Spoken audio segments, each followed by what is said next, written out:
So we decided to build a dinghy on an African island in someone's garage with, let's say, limited resources. And if you're wondering, why on earth would you do that?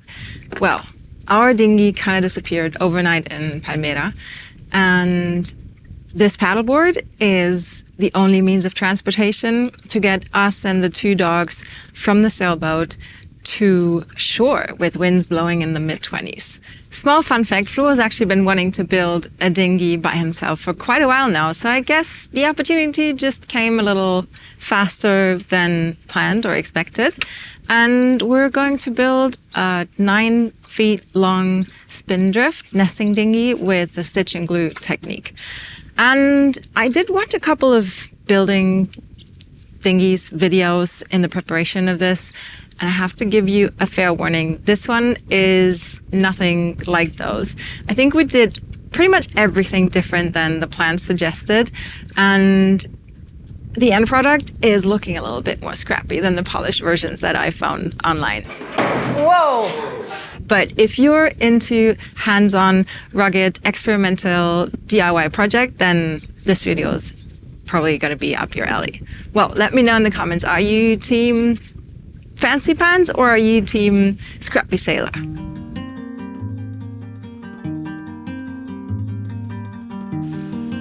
We're in Mindelo on the island of São Vicente in Cape Verde, with the afternoon winds regularly hitting 30 knots. Getting to shore from the Anchorage with the dogs on the paddleboard quickly became not an option.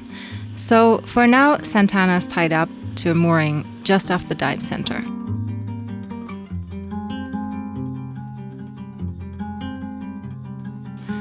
Mindelo is colorful and busy and full of life. And in the short time we've been here, we've already made some really wonderful connections. One of them is Elton. We met him through another project Floh's working on. More on that in a future episode.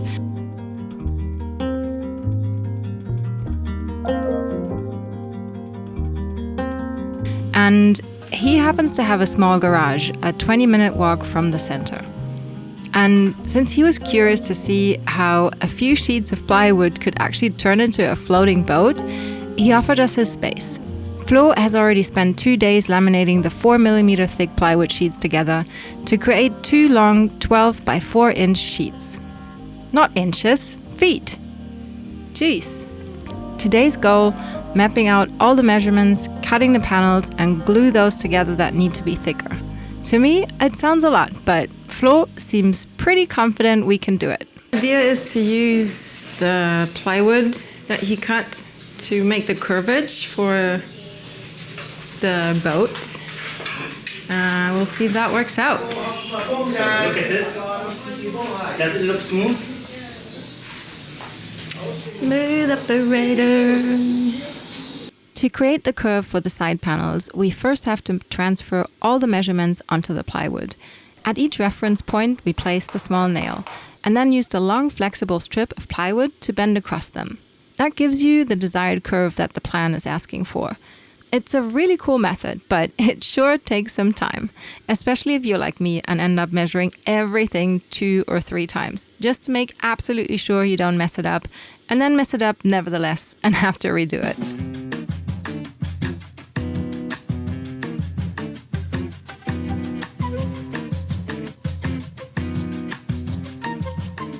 We mapped one side on the plywood, and now we're gonna also map the bulkheads, I guess. And the seats, the bulkheads and the seats. And we actually have some fans outside that are following this project with a lot of interest.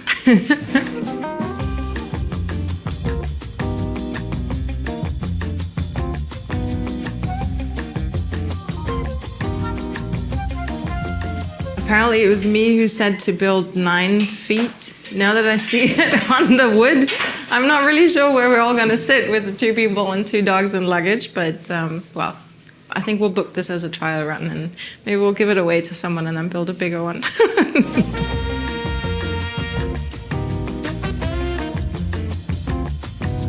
So this will be the bottom, this will be the seat, and this will be the side.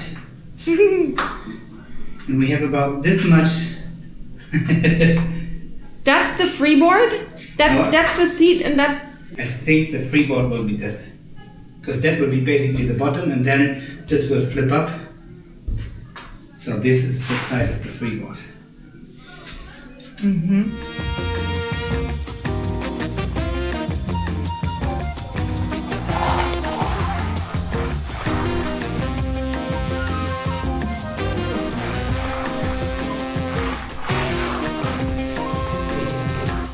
In the drawings, they give you one measurement to get the angle for the front right, and that is if you measure this corner to this corner, it has to be 144, roughly 144 centimeters, and if that is correct, it means the bow will line up at the very front.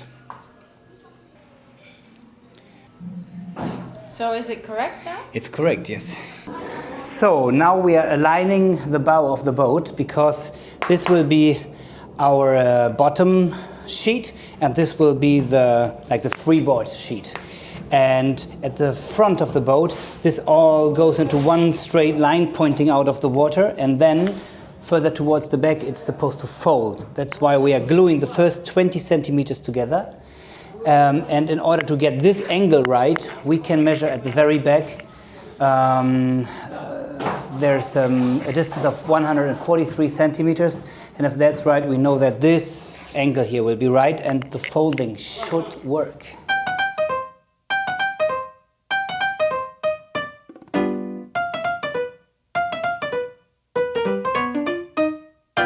Floh laminated the bottom and top sections together at the bow, and then we moved on to doubling up the pieces for the bulkheads, the seats, and the transom.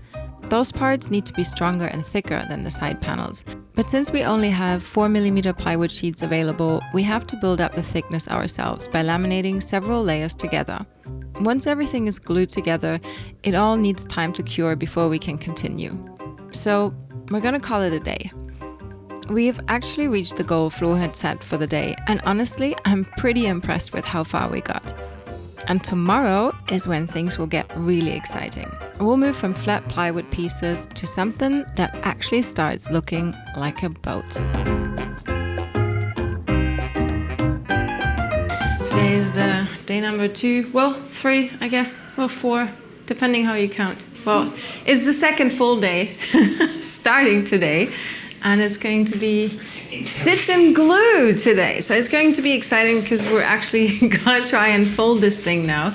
And then, I don't know if we're gonna do the holes before, and then we're going to fold it? Are we going to do first the holes and then the... Yes, because we have to make the stitching before we fold. Oh, okay. So we make the holes every 10 centimeters a hole, then we stitch it together with cable ties, zip ties. And then I think we're going to fold this whole thing, and it's going to look like a boat, apparently. I think that's going to be exciting. So in the front, it's actually every 5 centimeters. And then once you get to the bottom of the boat, it's every 10 centimeters.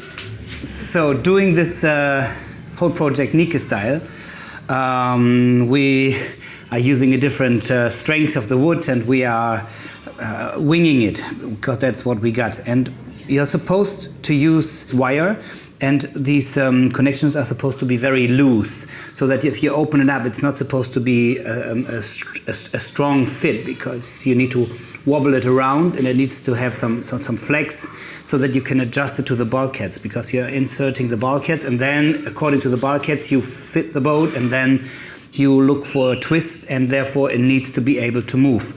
Once it's in place, you're using drips of thickened epoxy to glue it in place, and then you remove the wires.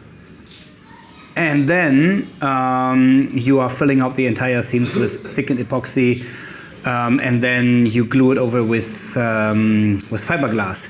I am going to use this because I thought that if this is like a flexible material, we can leave it in place, because it will be overglued.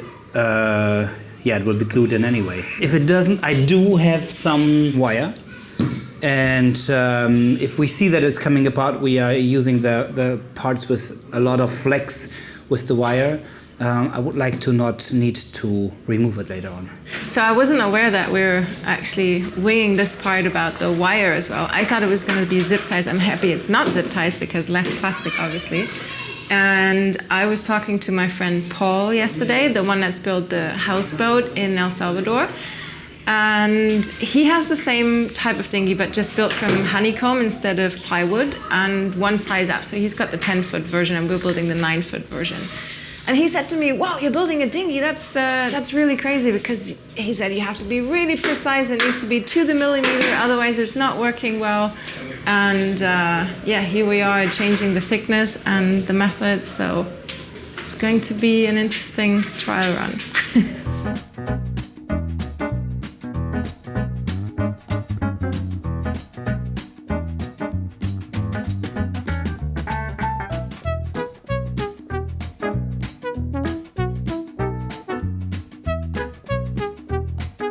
Too tranquil. Yeah, too tranquil, yeah. No stress. No stress, no stress. No stress. Baby, peace and love. Peace and love. Yeah. Boga, peace and love. Huh? Peace and love.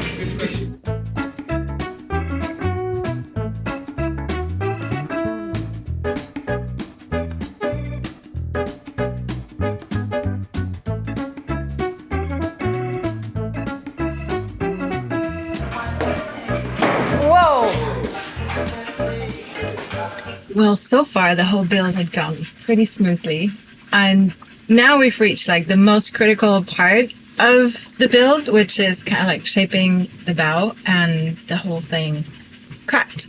So I believe this is a great moment to pass this on to Floh and ask him why he actually wanted to build a dinghy by himself in the first place. So let's hear it.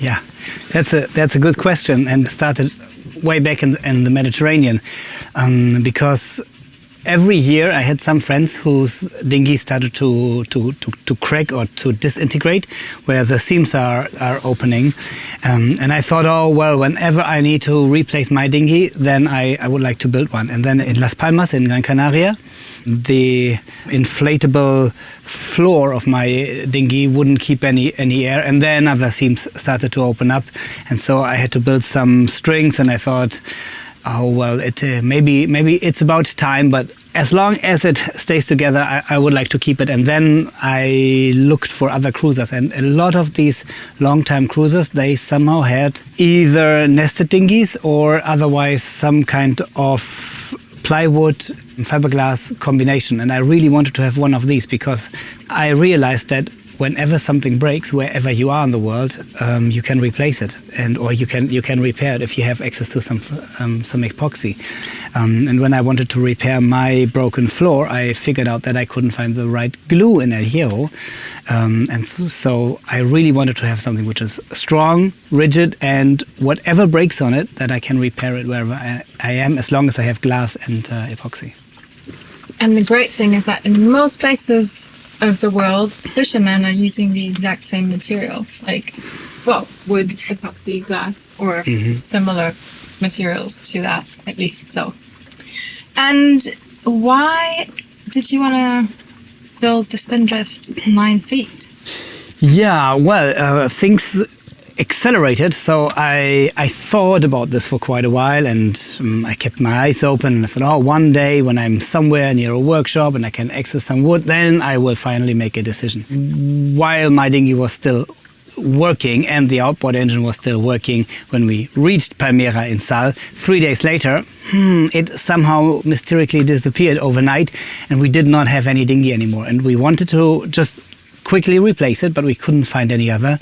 We found a very old, very crappy one with opening seams again in Mindelo, and I really thought, okay, whenever I have the chance to build a new one, I will build it myself, so that I'm once and for all getting rid of the plastic inflatable ones.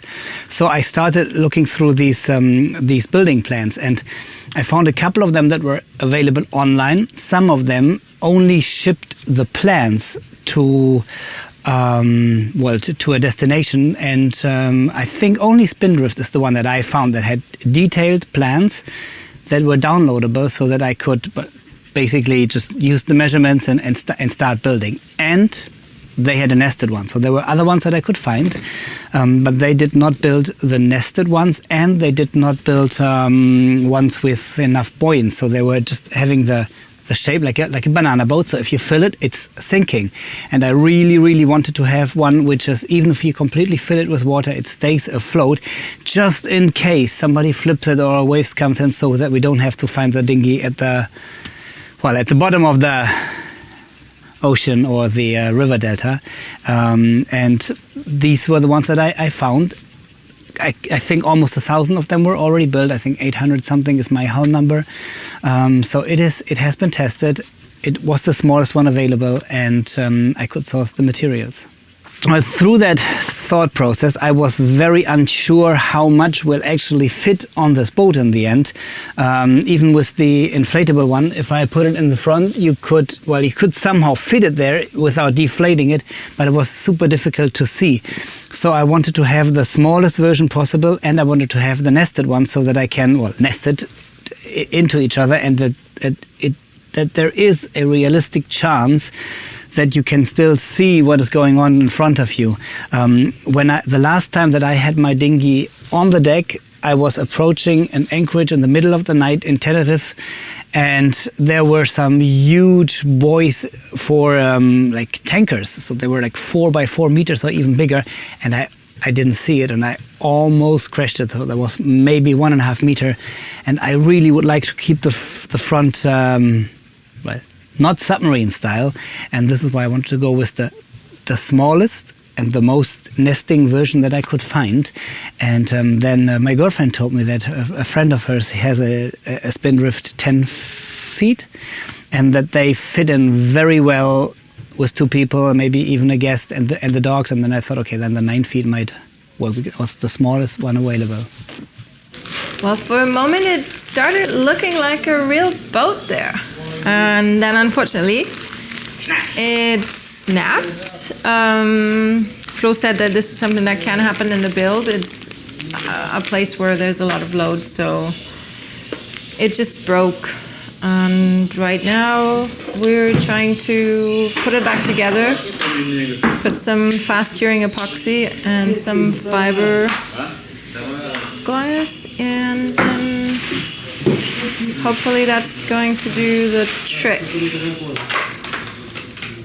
Because right now we're running in a bit of a time crunch, because we had wanted to finish this today, or at least get it pretty much ready to be finished. I think our fan club was pretty excited about what was happening there, and then they were like all going really quiet. They turned on the music, and like everything went from like music is gone to super quiet. It's not the end of the world, right? It's gonna be stronger. So do you want to do the other side like this too before we put it back together, just so we have both of them stronger? Shall we do the other side as well? Just No, we are going to wet it. We're going to what? Wet. Wet it? Yes. What's wet it? Like water wet. Ah.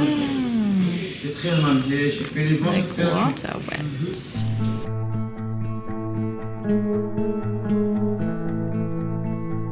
Sometimes there's a moment in a project where one setback suddenly makes you question the whole thing. With the bow breaking, things had definitely gotten a bit tense. Now, the broken side is glued back together, the other bow section is soaking with water, and there isn't much we can do except give it some time to cure and to soften. So, we're taking a short breather. Elton's friend who lives upstairs invited us for some lunch, cooked by his lovely wife.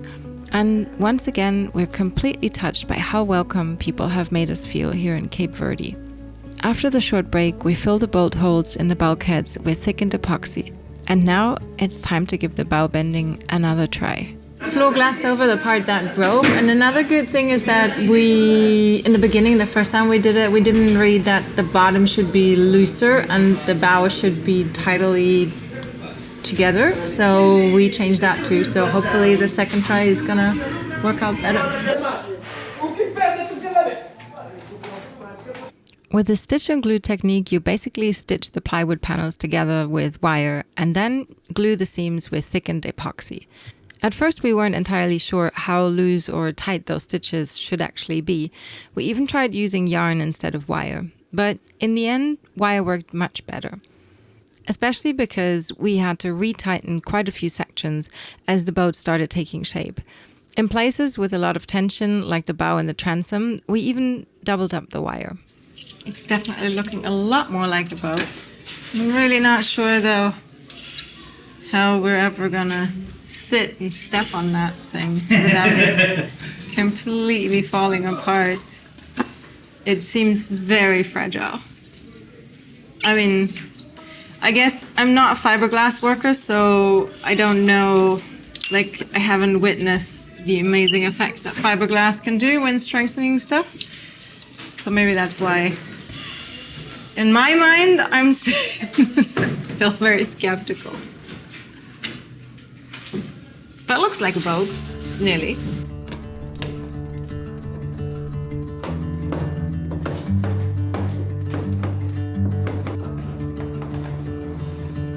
Some plans suggest adding small epoxy tabs first, letting them cure and then removing the wire before filling the rest of the seams. We decided to leave the wire in. This build is very much a learning experience. We're not aiming for picture perfect. We're aiming for strong enough to put to the test. And speaking of picture perfect, Floh added all the sawdust and wood chips from cutting the panels into the polyester as filler, which definitely gave our new dinghy a very special kind of wild charm. Once the bulkheads, the transom and the seat bases were in place, this little scrappy creation suddenly started to look like an actual boat. What a transformation, and just within one weekend. Honestly, I didn't think we'd get this far, and I'm quite excited that we're building our future dinghy with our own hands. And by the way, if you're watching this to build your own dinghy, do not copy us. We are in the middle of Africa. We are not even in Africa. We are on an African island 500 miles off the coast with super limited materials. We were happy that we could get hold of the stuff that we did. And when you are building a dinghy for yourself, it is always a compromise like every other boat. And in the dinghy, it is either lightweight, or it is fast, or it is strong. And we went for strength. So we sourced every kind of material that we could to make it as strong as possible, completely leaving the normal construction. So this one is way heavier, way slower than the normal Spindrift. As so often, it is not as spiffy as it could be. And I'm super happy about that because I'm going to take that places, and so will Nika, and I'm excited that we can just like break things and don't whine. I feel like there's a comment there, like as if I'm the bad driver here and always like messing up the dinghy. But yeah, I'm very glad that there's no spiffy finish because I prefer rugged things, and I prefer that I can, you know, take things places and I don't have to worry about getting a scratch into the polished coating. So this is going to be a little adventure vessel, and that's why it's going to look like that.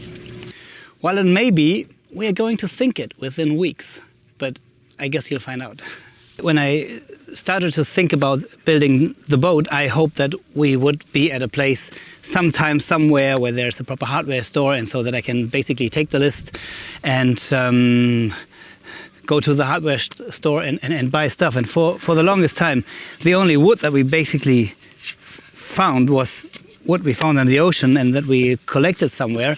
And in Mindelo, there was the chance that we could get marine style plywood, but not in all shapes and sizes. And they had either plywood that was much too thick or plywood that was much too thin. And my idea was to go with a version which is simply as robust as I could build it. And over the last years I have repaired quite a few things with fiberglass, and I really trust the fiberglass if it's made with epoxy. So from the very beginning on, I had the idea to completely fiberglass the entire dinghy from the outside to give it more strength. And since we could only find the 4mm plywood, I thought it doesn't matter because I'm going to fiberglass it inside and outside.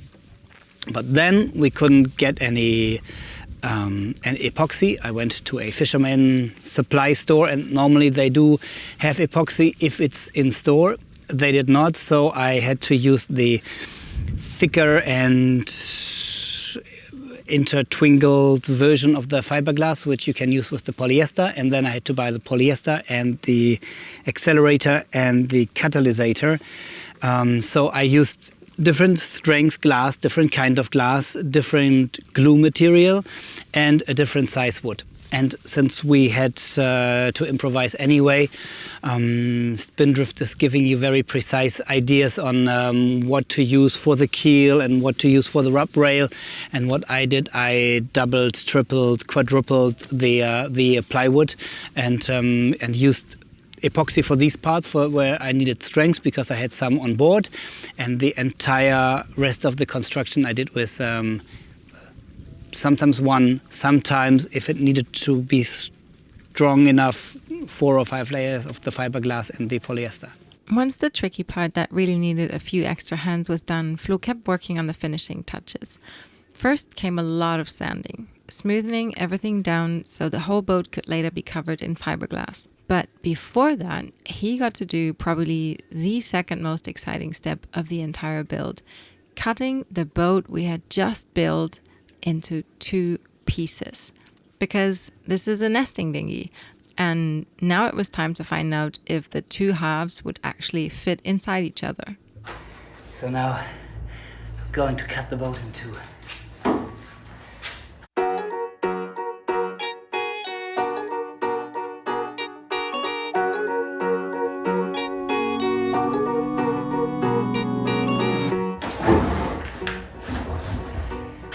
That's it. So now let's see if that fits. Yes!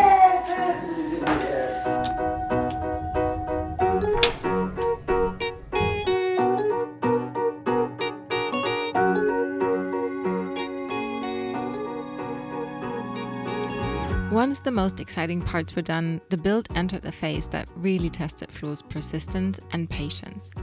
Fiberglass, wait for curing, sand, repeat. And the boat was thirsty. It took 2 more trips across town to get more polyester. Not to mention that working with polyester is, let's say, not exactly a joy, but Floh pushed through. And as soon as the dinghy was ready to leave the garage and dare its first splash test, he loaded it onto a pickup truck and drove it down to the harbour. So, here we go. Boat on the truck. So, if you're as curious as I am to find out whether this thing we built actually floats, how much it cost, and what Floh would do differently next time, make sure to tune in for part 2 of the dinghy build. But more about that next time.